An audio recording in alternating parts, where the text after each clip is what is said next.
Complete the table of values for y equals x squared minus 1. So when we're doing quadratic graphs, or any graph, always start from the positive end so that you can see if there's a pattern, and if something doesn't fit the pattern then you may have gone wrong. So I'm going to substitute each of these numbers into the equation. So if I have the x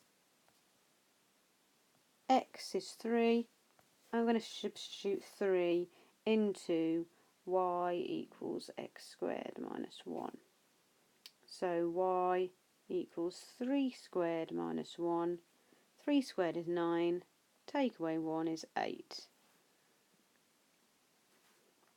And then I'm not going to do the same for this time x is 1. So y equals 1 squared minus 1. 1 squared is 1. Take away 1 is 0. And I'm going to do the same for the negative 1. So y equals, notice how I'm going to put the negative 1 in brackets. So it's negative 1 squared.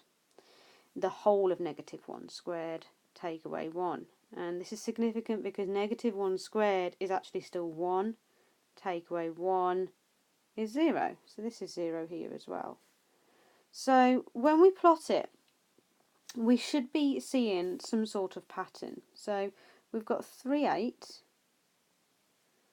2, 3, 1, 0.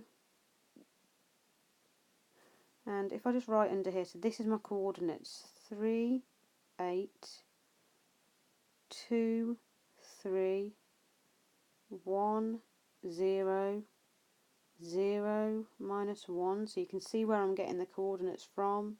Minus 1, 0, minus 2, 3. So I've still got 0, minus 1 to plot, minus 1, 0, and minus 2, 1.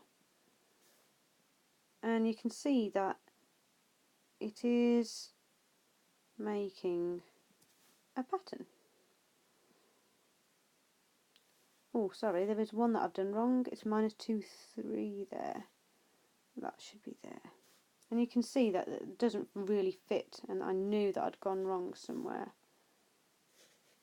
So I just put that on. There we go.